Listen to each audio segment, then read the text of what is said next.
ariko igihe kirageze ndetse kirasohoye cyuko abasenga data batamusengera mu magambo. Ntihagire ibintu mujya gukora nimutangiye kujya kuvuga indimi za rabababa mutarabanza kuvuka, mubanze muvuke. Dufite ikibazo uyu munsi cy'abantu batazi gutandukanya ubumenyi n'imbaraga.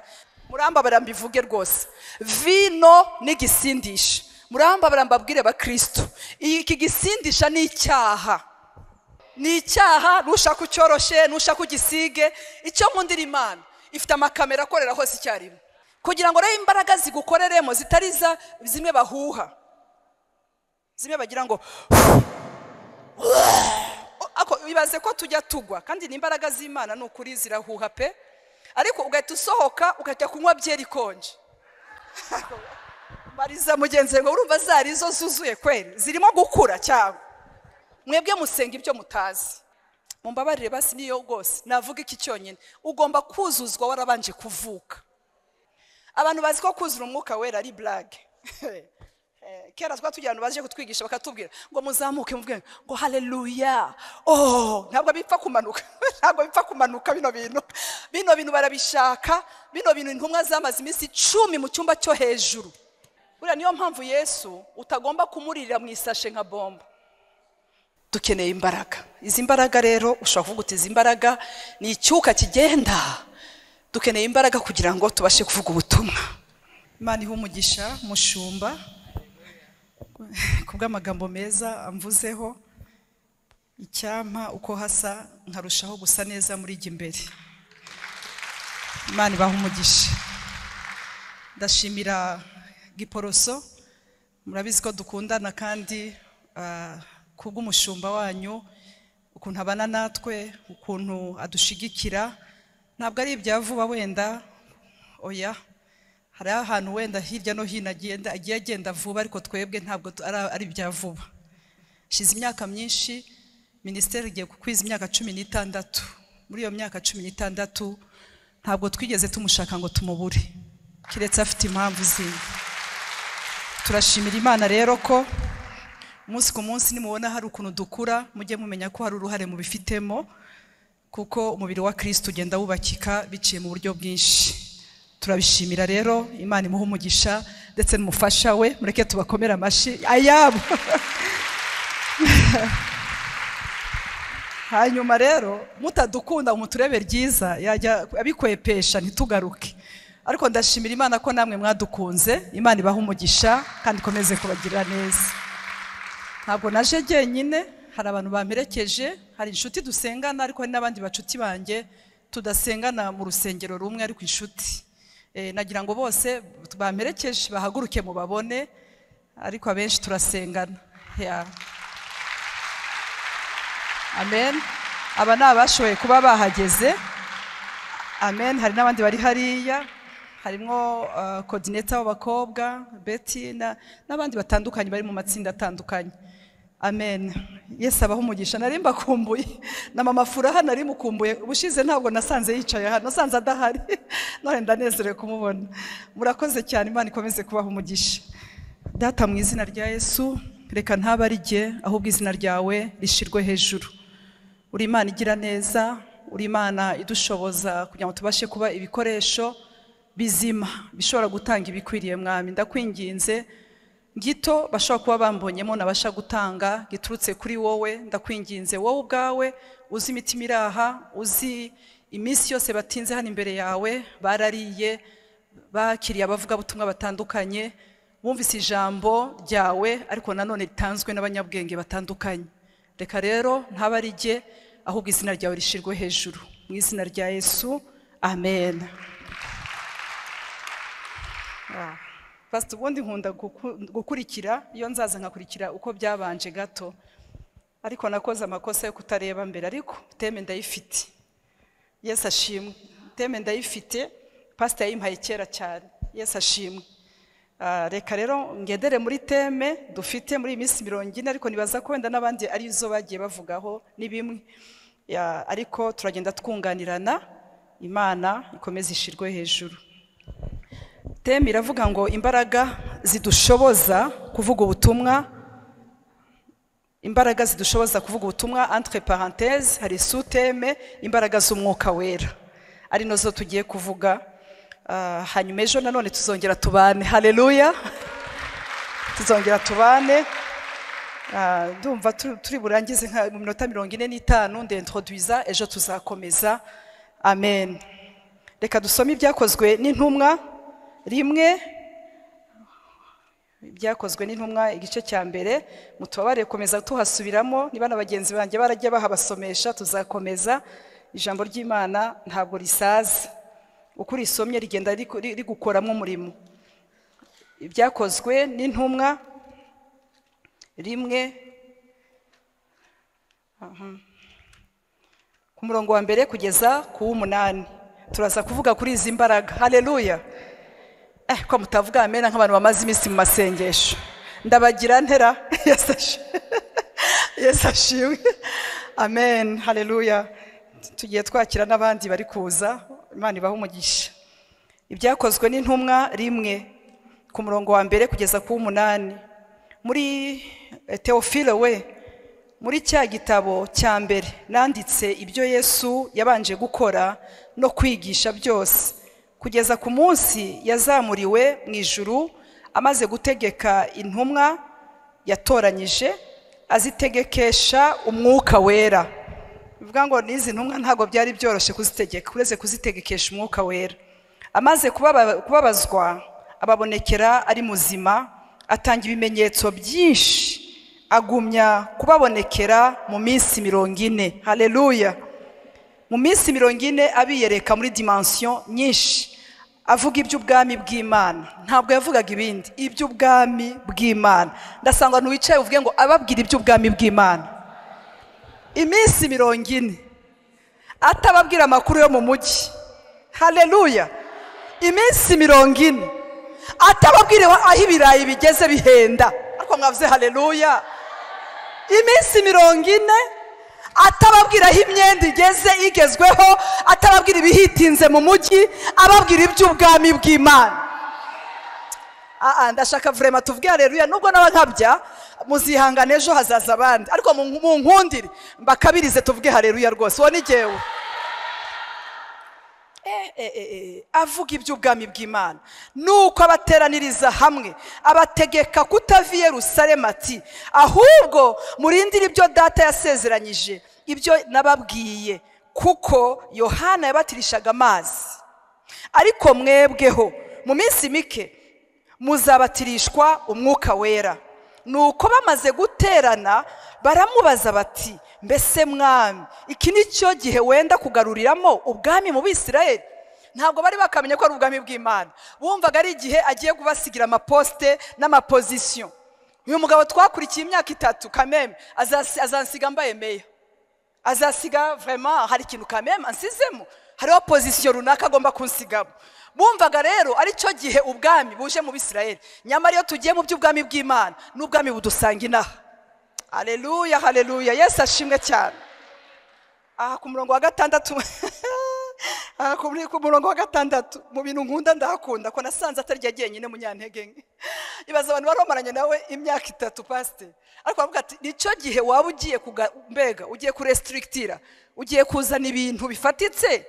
Ku murongo wa 7 arabasubiza ati, si ibyanyu kumenya iby'iminsi cyangwa ibyo data yagenye,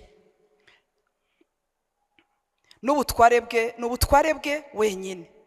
Ariko ikintu cyo nababwira ku murongo w'8, icyakora ubundi si ibyanyu ibindi, ariko ku murongo w'8 mumaze iminsi wenda mwiga kuri iri jambo icyakora.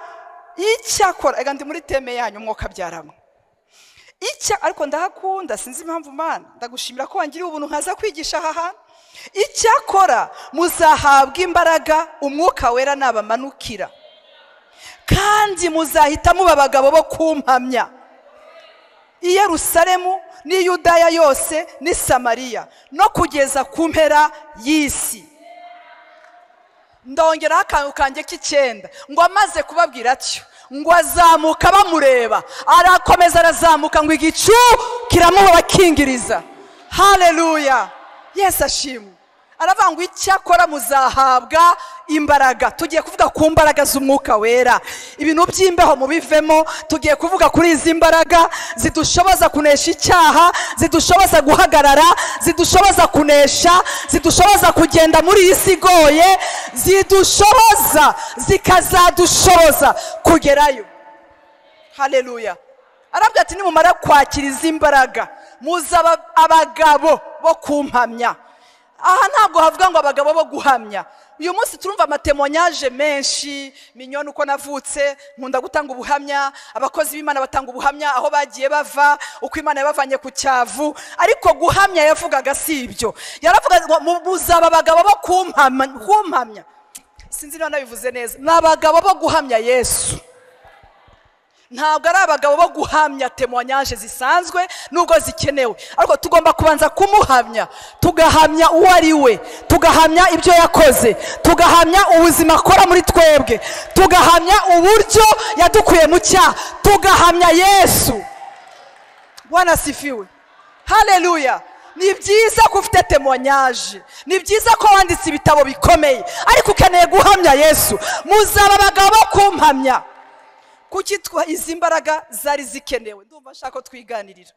Kuki izi mbaraga zari zikenewe? Icyambere nuko bigoye guhamya Yesu. Icyo gihe guverinoma yaramupingaga, abanyedini baramupingaga, abari bari ku ruhande baramupingaga. Byageze n'igihe bamupinga, bashiraho na gahunda ya budget ko n'igihe yazutse bazabipfobye. Muranyumvira abakundwa? Yesu ashimwe cyane. Uyu mutipe nazuka muye mucungane tu, mucungane na cya gitare, muzete muvuga yuko bamwibye kandi abantu babyiboneye, abantu barabizi neza, ariko ibyo babonye bananirwa kubihamya. Abasirikare baguriwe bananirwa guhamya, barabibonye neza, ils avaient témoigné, ils ont vu, babashije kubona, babona neza izuka rye. Ariko ifaranga, corruption iraza. Corruption yinjira muri guverinoma icyo gihe, corruption yinjira ahantu hatandukanye. Ntabwo rero byari byoroshye ngo uhagarare uvuge ngo uyu mugabo naramubonye, nabonye azuka. Ariko izi ntumwa zimaze guhabwa imbaraga zahamije kuzuka kwe. Haleluya. Umuntu wahawe imbaraga ahamya kuzuka kwa Kristo. Ariko mwavuze ngo yarazutse. Iyi mikro irakora muriho muranyumva? Amen. Yesu ashimwe. Bashoboye guhamya kuzuka kwe, bashoboye guhamya barahagarara. Muziko ba Petero bageze igihe baravuga ngo ntabwo twabasha kwiyumanganya, ntabwo dushobora kwiyumanganya, twarabyiboneye, twarabyiyumviye. Nous sommes des témoins. Haleluya. Luka navuze ngo nous sommes des témoins oculaires et auriculaires. Turabahamya babyiboneye, banabyiyumviye. Ariko ha mu rwandiko rwa mbere rw'ibyakozwe n'intumwa, ngewe hari akantu nkunda cyane gatangira kavuga ngo Theophile we. Yesu ashimwe cyane. Aka kantu ndagakunda. Theophile we. Haleluya. Iyo umaze guhura n'izi mbaraga z'umwuka wera, ushakisha ba Theophile, ushakisha abantu bari hafi n'abari kure, ukababwira ngo bya bintu Theophile we. Haleluya. Yesu we. Theophile we. Muri cya gitabo cya mbere nanditse, wo ni Luka, nta kintu cyari gushoboza Dr. Luka, ariko muri cya gitabo cya mbere nanditse, cyambere nanditse ibyo Yesu yabanje gukora no kwigisha byose kugeza ku munsi yazamuriwe mu ijuru, amaze gutegeka intumwa yatoranyije azitegekesha umwuka wera. Amen. Ni bande bazi yuko bigoye gusibanganya icyo umuntu yiboneye? Amen. Buriya niyo mpamvu Yesu utagomba kumuririra mu isashe nka bomba. Bwana sifiwe sana. Uriya Musamariyakazi muri Yohana 4 kuri 22 ugeze kuri 24, aho hantu disi we Yesu yatangiye aganira nawe, aramubwira aterega twebwe abisirayeli, twebwe abayuda, mwebwe musenga ibyo mutazi. Aramubwira ati mwe musenga ibyo mutazi, kuko agakiza ntabwo kava kuri mwebwe, kava ku bayuda, kava kuri twebwe. Allo, ariko aravuga ati ibyo byose nta nicyo bitwaye by'abayuda na he. Ariko igihe kirageze ndetse kirasohoye cyuko abasenga data batamusengera mu magambo, batamusengera mu bintu bitandukanye, bamusengera mu mwuka no mu kuri. Ariko abantu basenga data mu mwuka no mu kuri bambabare bavuge ngo amin. Igihe kirageze noneho hakurikira akantu kavuga ngo kuko data haleluya. Ashaka ko tumusenga uko abamusenga bose, sinzi abasenga ibindi, ariko abasenga data we arashaka ko abamusenga bamusengera mu mwuka. Haleluya. Ngo kandi kirageze ko mutazongera gusengera data kuri uyu musozi. Nibyo koko mumaze igihe mujya kuri iyi misozi itandukanye, tuza ku misozi y'Imana kugira ngo twubakike dutyazwe nk'uko twaje gutyazwa, ariko umwuka wera, haleluya, ni mobile, uramugendana, uva mu iterano mukajyana, ukajya mu biro mukajyana, ukajya muri misiyo y'akazi mukajyana, ukajya mu cyumba cya hoteli mukaba muri kumwe. C'est pas question y'ibyo abantu baguhamiriza, ariko umwuka agomba guhamanya nawe kuri umwana w'Imana. Haleluya. Yes ashimwe. C'est vraiment le temps. Amen. Yes ashimwe. Amina. Bega ibi bintu ukuntu biryoshe we. Abategekesha umwuka wera. Dukeneye imbaraga. Izi mbaraga rero ushobora kuvuga uti izi mbaraga ni icyuka kigenda. Dukeneye imbaraga kugira ngo tubashe kuvuga ubutumwa. Amen. Teme iravuga ngo imbaraga zidushoboza kuvuga ubutumwa. Mureke mvuga akantu gato. Ntabwo umuntu yavuga ubutumwa atarabanje kuvuka. Yes ashimwe. Ndashaka kuvuga ngo naravutse. Twaravutse muri Kristo. Hari abantu bari hano bavutse muri Kristo. Hariya muri Luka 1:14, kubera ncunguza uburyo umwete niyo mpamvu ndiho ndashaka kugira ngo tugenda ko nahateguye. Luka 1:14, Luka 1:14, ndagenda simbuka, aravuga ngo azakubera umunezero n'ibyishimo kandi benshi bazanezerwa kuvuka kwe. Uyo ni Yohana Mubatiza. Yumanutse gato kuri 15, havuga ngo kandi azaba mukuri imbere y'umwami Imana, ntazanywa ku gisindisha cyose cyangwa vino, kandi azuzuzwa umwuka wera uhereye akiva mu nda ya nyina. Uhereye akivuka. Bene data, twebwe wenda tukiva mu nda z'aba mama, nanjye nihereyeho, nta mwuka wera nuzuye. Ariko tukivuka ubwa kabiri, ahangaha turavuga ibyo kuvuka ubwa kabiri. Amen. Turi muri teme ivuga ngo imbaraga ngo zidushoboza ngo kuvuka, nako kuzidushoboza kuvuga ubutumwa, kandi tukuzura umwuka wera, tukagira imbaraga z'umwuka wera zikadushoboza kuvuga ubutumwa. Nubona ubu munsi udafite imbaraga z'umwuka wera ntushobora guhamya, ntabwo byakunda. Ariko biragusaba kuvuka muri ibintu by'agakiza. Dufite abantu uyu munsi badafite ubuhamya bwo kuvuka kwabo. Ukamubaza wavutse ryari ubwa kabiri?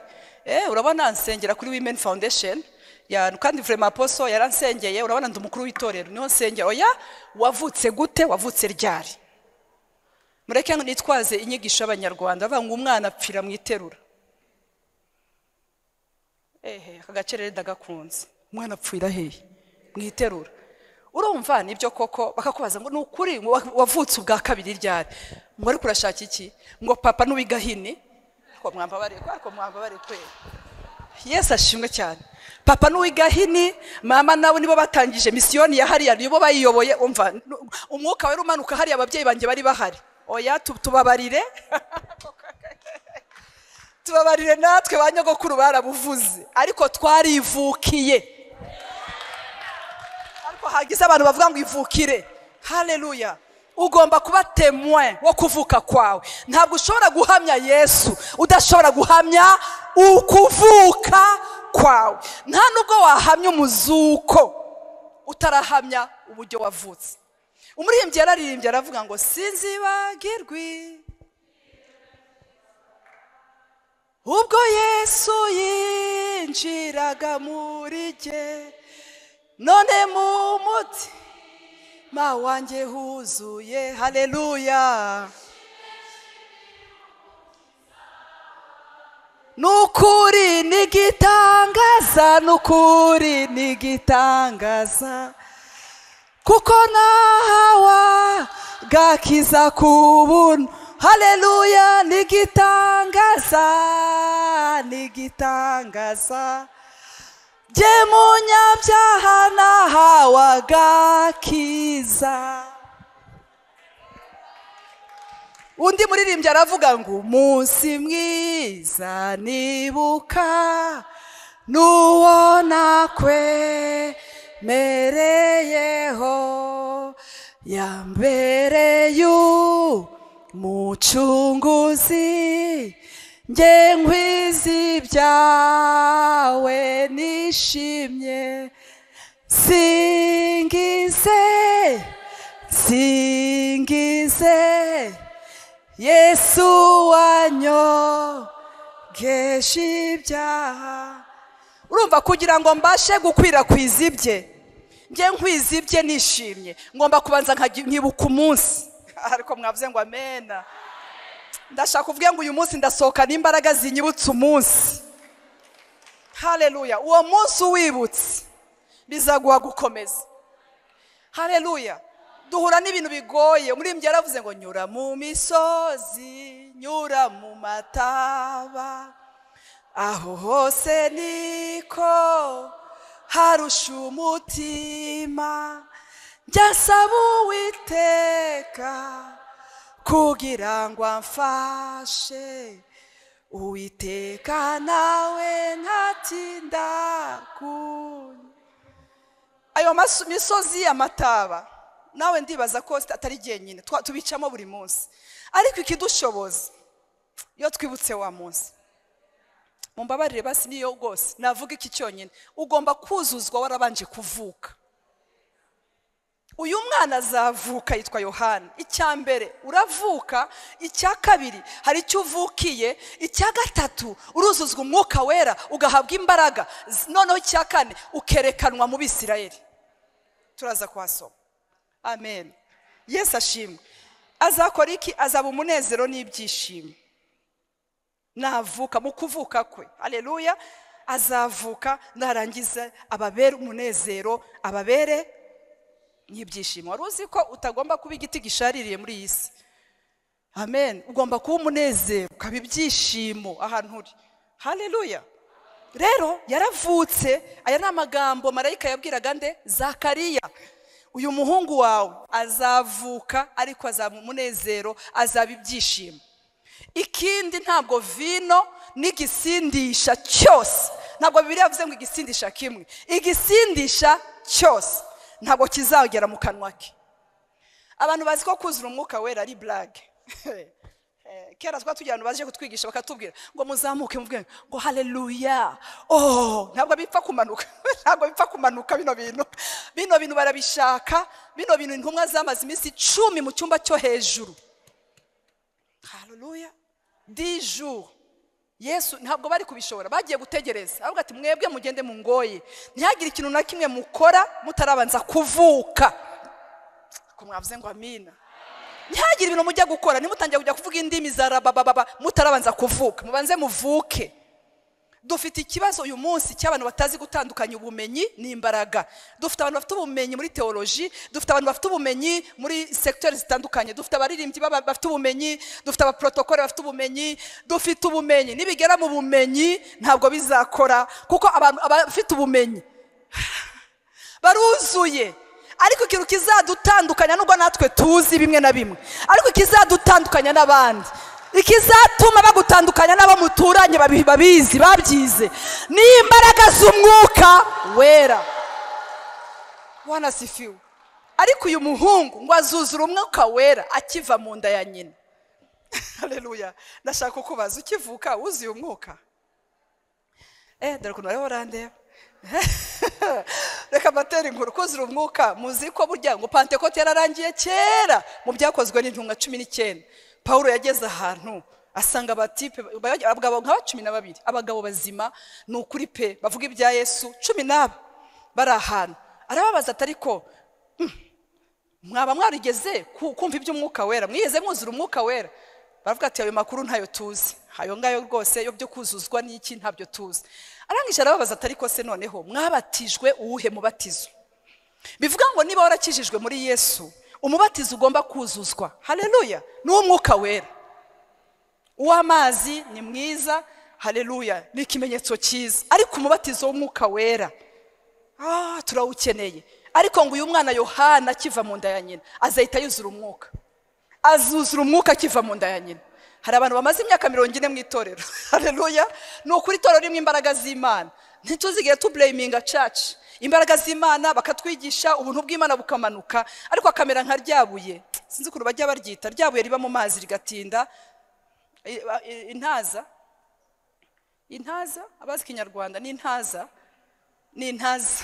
Ryabuye abantu banyereraho. Bari uri mu mazi ushobora kurinyereraho yitwa intaza. Hari abantu bigize intaza muri by'uru rugendo, ugasanga ari mu ndirimbo, ari mu bintu byose, ariko ikintu cyitwa kuzuzwa umwuka wera.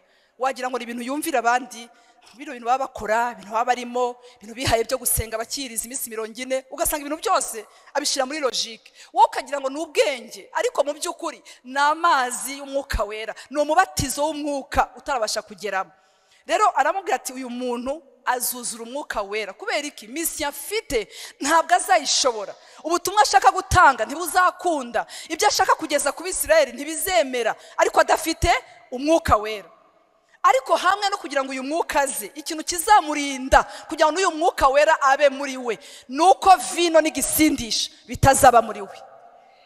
Murambabara mbivuge rwose, vino n'igisindisha. Murambabara mbabwire ba Kristo, iki gisindisha ni icyaha. Alo ni icyaha. Nushaka ucyoroshe, nushaka ugisige. Icyo nkundira Imana, ifite amakamera akorera hose icyarimwe, iratureba. Ariko mwavye haleluya, Yesu ashimwe. Nshobora kuza minyone hano nkipagara imbere yanyu, ariko Imana indeba. Haleluya. Niyo mpamvu umugabo witwa Hagari yari yakubititse ava kwa Aburahamu, ari mu nzira afite kakantuza yamvumba irimwe amazi arashira, ageze mu butayu atazi nicyo gukora, aravuga ngo you are the Lord who sees me. Uri Imana indeba. Hariko vuga ngo haleluya. Reka nkubwire, ni ujya wireba ukumva umeranye neza na Kristo, ujya wigura Fanta orange. Haleluya. Nukuri ndababwisha ukuri, nushaka wongereho fromage. Haleluya. Yesu ashimwe cyane. Ariko uzi kugira ngo amen, nukuri ntabwo ari témoignage y'abantu, ni témoignage iri from within, ni testimony iva muri wowe imbere, nubuhamya buva imbere, nubuhamya. Yesu arabizi aho waguye ukagujya imbere ukihana mugakomezanya, arabizi ko byagenze. Ariko nta kintu cyiza nko kwirinda ibisindisha. Ndashaka kuvuga ngo kwirinda ibisindisha birashoboka. Abantu bajya bavuga ngo ariko pasiteri mujye mubimenya, ngo hano dukora mu misoro ngo ntabwo bikunda, ngo hano dukorera ngo hano hanze ngo pastor rwose ngo mujya mu mwuka cyane, ngo ariko mwe ntabwo muzi tere. Ariko baba pasiteri banyu burya tere barayibarusha, burya Imana yabahamagaye bavuyeyo. Ariko mwavye haleluya. Yesu ashimwe. Hari igihe abantu batajya babimenya, bagira ngo abapasiteri bavuye mu ijuru baza hano. Ni abantu bambaye umubiri baca muri ibyo bintu bitandukanye, ariko icyo baba bashaka ni ukugira ngo ingaruka. Iyo ugize amahirwe rero ukagira pasiteri udakuze mu mwuka gusa, gukuze no mu myaka gutya, aba yarabonye. Sinzi umwana mwiza wigishije, ariko si wowe. Yesu ashimwe, uri umujene mwiza, ntabwo ari wowe. Yigishije iby'abashakanye, arigisha iby'abashakanye, ariterura arabyigisha cyane. None umukecuru mwiza ari mwiterambwa ati mwana wigishije ibintu byiza nuko wabisomye. Yesu agucyubahira. Amen. Ati nuko ibyo bintu wabisomye ntabyo wabayemo. Haleluya. Ati wagerageje pe, atari kwiyuza ko warabibayeho. Haleluya. Yara abantu ubona kabisa bari kugerageza, ariko ukajya kutuza baraje. Amina.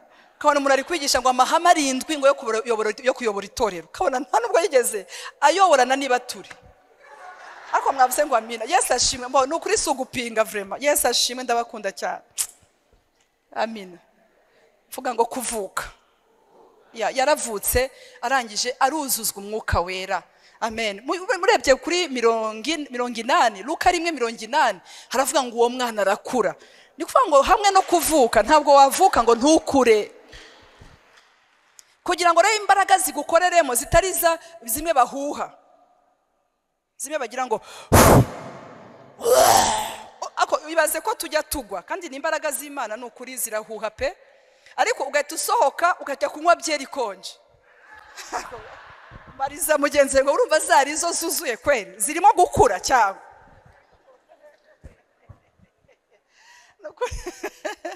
Yesu ashimwe cyane. Rwose Mana we, n'igihe bajyaga badusengera bamwe bakadutega, ariko tukabyihanganira, umuntu akaza mukuguru gutya akakuzanamwo.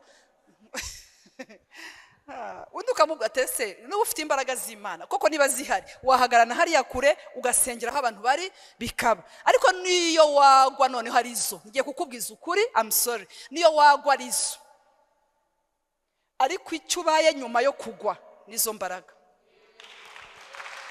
Ariko mubwiye ngo amen. Icyo ubaye nyuma ya manifestation. Twigeze kunezerwa tujya mu mwuka wera turuzuzwa. Umupasiteri umwe Mana yanjye w'ahantu i Burundi hano bita mu Kibimba, ari muri Pentecote y'u Burundi kera, araza turangije kuzuzwa umwuka wera, aravuga ngo ndabakeneye nyuma y'amezi 3 yemwe, ngo nzomenya neza niba mwarawuzuye. Yes, that time I was so young. Navuze ngo uyu mugabo aje kuduca intege, nta kindi kiraje gukora, aje kutunaniza gusa, imyuka y'abanyedini gusa baje guca bari intege. Ariko it was true, byari ukuri. Haleluya. Burya ibintu pastor yabahaye imyaka yose muzabibona mu gihe kiri imbere. Ubu hari revival muzabamo hano, babwire hari revival muzabamo aha. Ese kuki mudakomera Imana amashyi muzabamo na revival? Hari revival muzabamo hano, muzamenye ko bitari kuba icyo gihe, ahubwo ibyahabanjirije mu myaka yatambutse nibyo bizamanifesta mu gihe kiri imbere. Ariko muvuge ngo amin. Umwana arakura, haleluya, ariko agwiza niki? Hamwe nuko bavuze ngo azavuka yujujwe umwuka wera avuye mu nda ya nyina. Bivuga ngo uravuka ukuzura umwuka, ariko kuzura umwuka ntibiguhesha imbaraga z'umwuka. Muvuge ngo amen. Aha niho abantu benshi bagwa, kuko yujujwa kumva ibineza neza. Hari level yitwa ibineza neza. Ibi ngibi Yesu arabitanga. Babagabo bari mu muhanda wa Emmaus bamanukanye na Yesu, barajyana, ntabwo bari bazi ko ari Yesu, bari kumwe nawe baganira bamubwira ibyago bagize. Ariko bageze imbere baricara, kandi nabwo bamumenya ruko amanyaguye imitsima. Abantu batajya bamenya Yesu atarakata umugati, nubwo mwahanura mukajya mu ndi atarakareka ntabwo ataraguha umugati ntumumenye, ariko bicaye gutya amanyaguye umutsima bahita barahumuka, ahita arigendera. Ariko icyo nashaka kuvuga, baraganira hagati yabo, ngo ariko wowe mu gihe yarahari wumvaga ibiki? Nta bintu by'ibineza neza. Ariko ni bande bigeze kumva ibineza neza by'Imana? Yo, ibineza neza by'Imana ntuzigere ubibura, kuko ibi bintu bitwibutsa igihe twakirijwemo, bitwibutsa ububyutse bw'igahini, bitwibutsa ya minsi ya kera. Dawidi yarabivuze ngo nibutse iminsi ya kera. Ariko ntabwo wahera mu bineza neza, ntabwo waguma mu bineza neza, ntabwo waguma mu bintu byo gusirimba unezerewe. Aha hantu hazo hari Imana, none se ntibihari? Haleluya. Bwa mugenzi ngo ibineza neza abarokore barabikunda cyane. Abarokore bakunda ibintu bibyina, birimo ibintu bikomanga byinshi, binezerewe, bakavuga ati ni ukuri Imana ndanyuzwe ndanezerewe, batabagira ngo he haleluya. Ariko ibyo bintu birakeneye ko wakira gukura. Arakura uwo mwana muri Luka 40, hakurikira ijambo rivuga ngo agwiza imbaraga zo mu mutima. Ariko mwavuze ngo arakura agwiza imbaraga zo mu mutima. Nyuma y'aya masengesho ugiye kugwiza imbaraga zigutambutsa muri Kigali, ugiye kugwiza imbaraga z'umwuka wera ziguhesha guhamya Kristo. Bavuge oh my God, reka mbabwire, jewe gutya ngo mpamye nige guhamya. Abantu twiganye baransanze barambaza ati ariko nibyo koko Biblia bitu uko ndani ao ni bitu moya ya bongo. Baba bashize amanga. Ndababwira ni vraiment ngerageza kubisura, nari ntarabona imbaraga. Ndabana ndi inshuti y'abarokore ngerageza kubisura, ariko nari narabyinjiyemo, ariko ntarahabwa imbaraga zigeze gute zo guhamya, zarabuze. Hari abantu basengera no kugiporoso, ari abagore beza, ariko bagera mu rugo ntibashoboye guhamiriza abagabo babo ibyabagiyemo. Kubera iki? Ugwanira n'abakozi umunyu, ikibazo cy'umunyu, uri gukata ratio, stoke wayifungiranye, abakozi ntibarya inyama, nujya kubihamya mu rugo.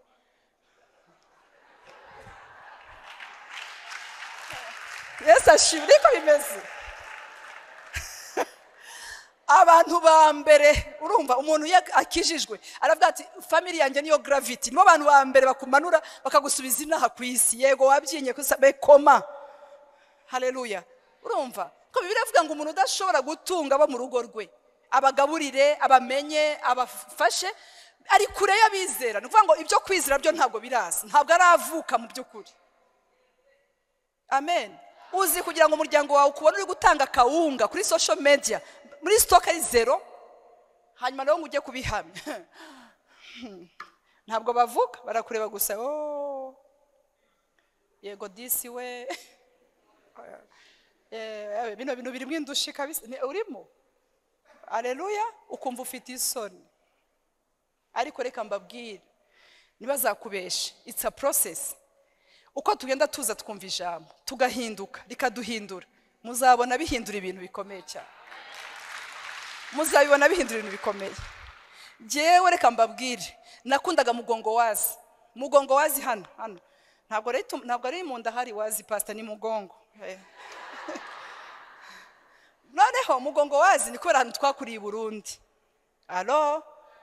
i Burundi ukumva umugongo uri hanze udupantaro twa Levis nizo zari zigezweho ukumva jeans nk'iyo uranezerewe ariko ndababwije ukuri nta pastor wabimbwirije n'ibintu byose nagiye guterana ndakomeza nduzuza ngiye kumva natangira guterana nkashira amakaye hano amakaye nkayamanura nkayashira hangaha noneho nkahahisha hano hose ndiho ndahishike ariko abantu b'igikara wapfuma nabo ariko abantu b'inzobe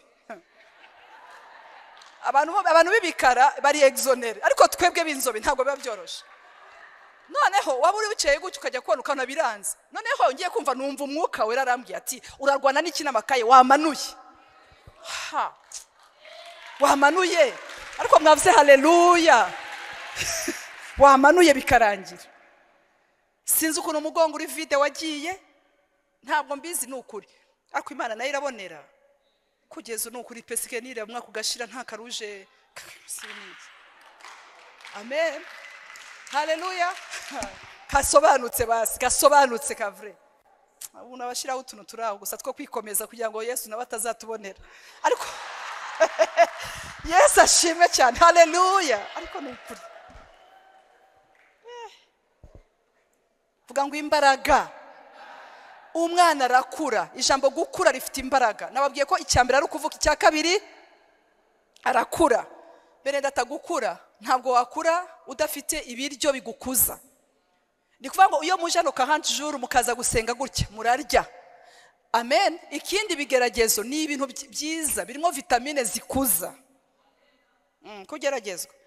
kugeragezwa nigeze kuva muri seminari nk'iyi nsanga umukozi yashize umunyu muri frigo ndamuga muri frigo umunyu ujya muri frigo noneho nsanga icyambere banje gura na pamperse y'umwana nanjye ifite abana batoya umwana wanjye muto azagira 22 ans ejo bundi noneho mbona ubwo yari umwana wa kabiri mbona pamperse aho ngaho imbere y'umuryango yayisize aho ngaho ari abazimu bashaka kugira ngo nshwane mvuye muri seminari ndaharenga noneho ngiye muri frigo nsanga umunyu uri muri frigo ndavuga ni c'est pas possible hari igihe ugeragezwa udutantation nk'utwo kugira ngo utube tested ugeragezwe ubashe kugera mu rugezo rushitse arakura agwiza imbaraga zo mu mutima kambabwira imbaraga zo mu mutima zizakwereka ko umaze guhabwa imbaraga hari igihe uzageragezwa mu rugo hari igihe uzageragezwa mu baturanyi hari igihe uzageragezwa mu kazi hari igihe uzangwa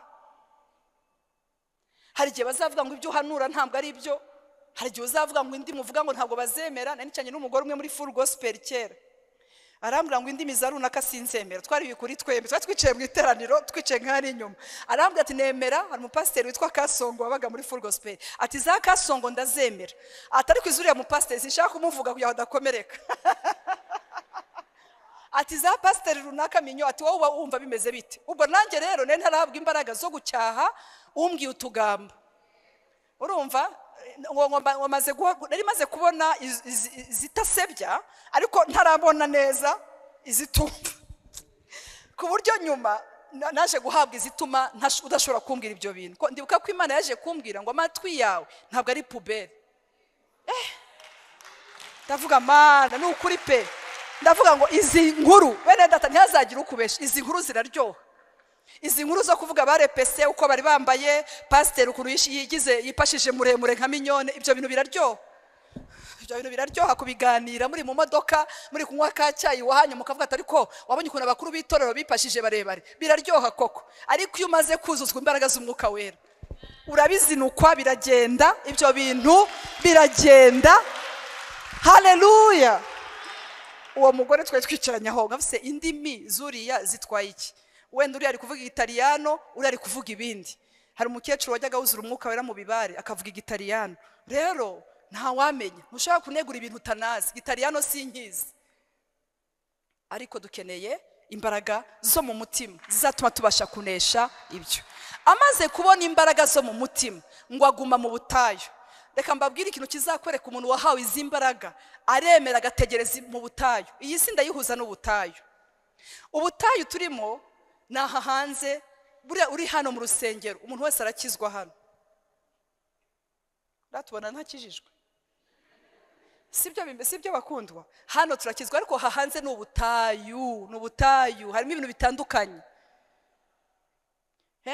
Uzi kugira ngo ube muri iyi si kakaye, iyi si yumye, iyi si irimo abantu batavuga neza, iyi si irimo abagome, iyi si irimo abantu batandukanye, ariko ukeneye imbaraga zo mu mutima no kudahunga ahantu uri.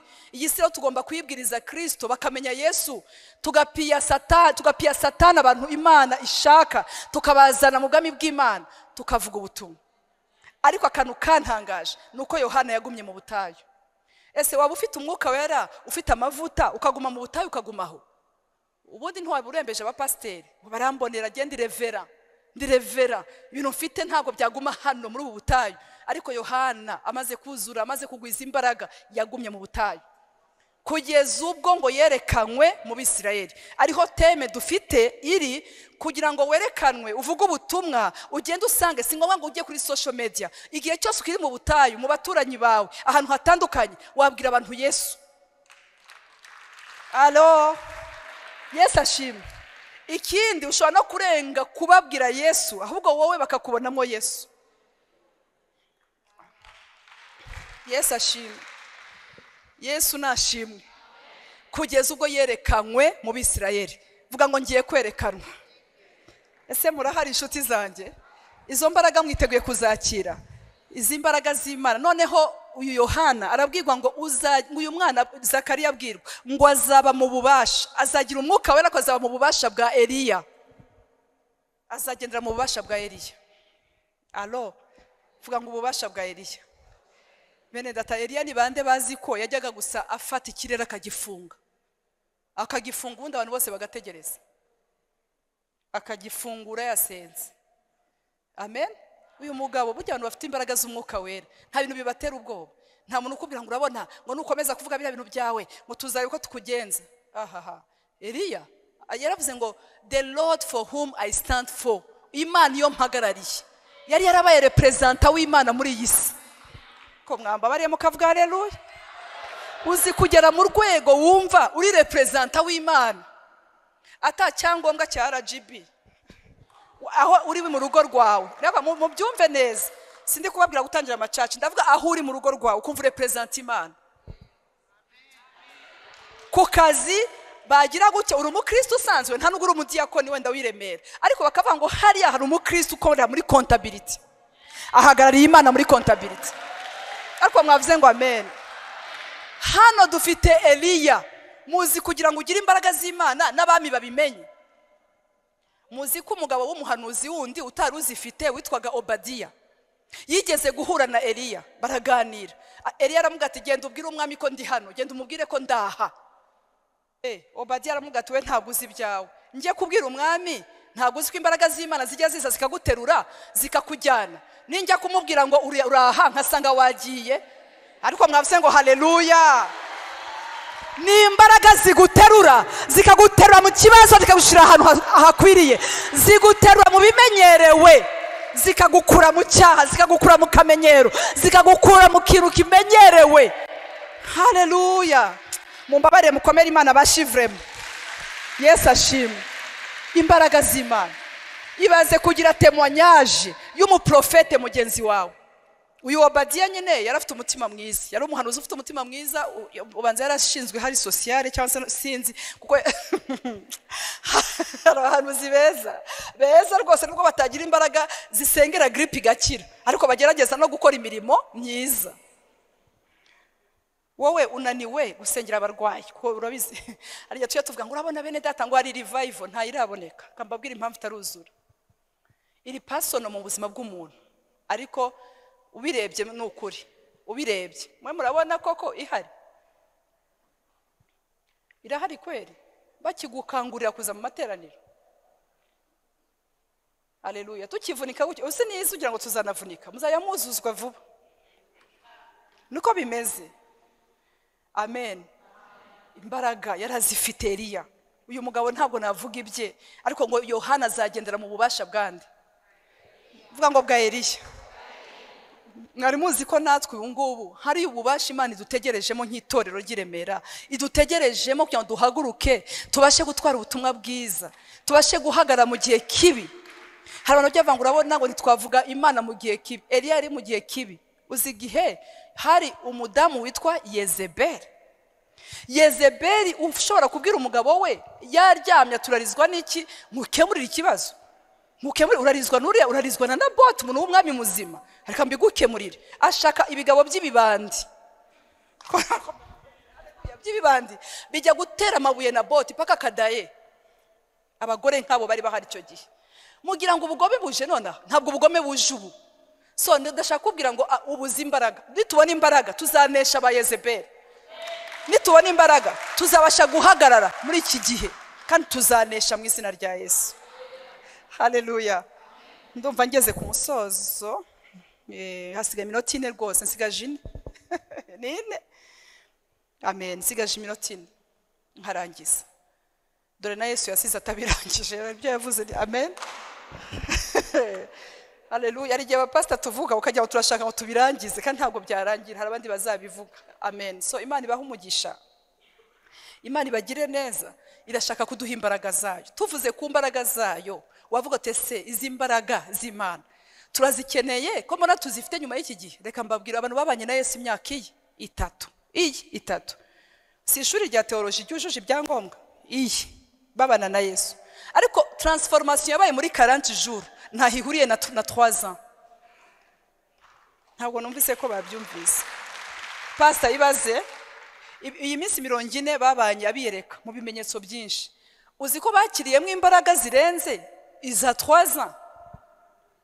Suko 3 ans batabibitswemo, barabibitswemo bikomeye, ariko ntabwo bari bafite imbaraga zo kubihamya, ntabwo bari bafite imbaraga zo kubasha kubivuga no kubigenderamo no kubinesha.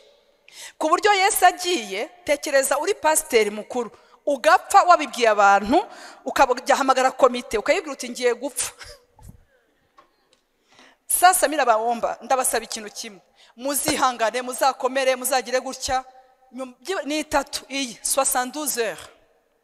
Niyari yabateguje ntiyababwiye, ariko reka mbabwira apfuye bose bihereye kuri leader wabo witwa Petero muri Yohana 21 abatwara ku nyanja yitwa Tiberiya. Imbaraga zirabuze, bose arabatwara basubirayo, basubira kuroba kandi bagwa bamaramaje. Ubure hari abantu bagwa bihishe, ariko hari n'abantu bagwa. Donc niho kuvuga ngo igihe twabaniye twamusabye ko adusigira imyanya, ntayo yadusigiye. Aba bagore tuzasubira inyuma imbere y'abagore bacu tuvuga iki, kandi koko bari bafite rezo. Rata nta rezo bari bafite, hago gatoya. Imyaka 3 warasize madamu mu rugo.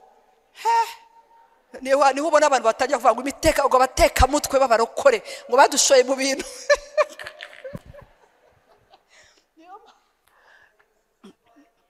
Niyo mpamvu njya mbwira abapasiteri, we kujya ubwira abantu ngo tangi igihumbi Imana irakuvunjira, ishobora kuzamuvunjira nyuma y'imyaka 10. Akagutambikana nyuma y'imyaka 3. Imbaraga zitaraza yakujyana muri ribu. Yesu ashimwe cyane. Haleluya. Muvuge ngo haleluya. Ngo birakora ngo biremera ngo eshanje.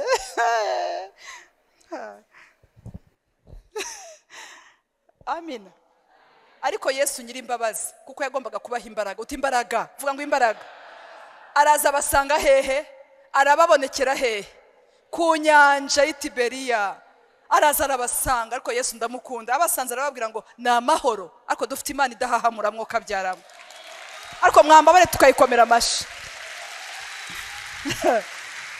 nkubwire ari umubishop w'iki gihe yabasomera akababwira ati reka mbabwire mugiye guhekenya amenyo mugiye kumanuka muri ngenda ari Yesu ari umukozi w'Imana wundi yabasomera akavuga ati ngiye kubereka iki kigiye kubabaho mugiye kumanuka epfo ariko Yesu asanze bamanutse arababwira ati mwa mahoro Petero yari yambaye ubusa ahita arambara aya masengesho aje kubambika aya masengesho aje kutwambika nanjye ndimo muhaguruke dusenge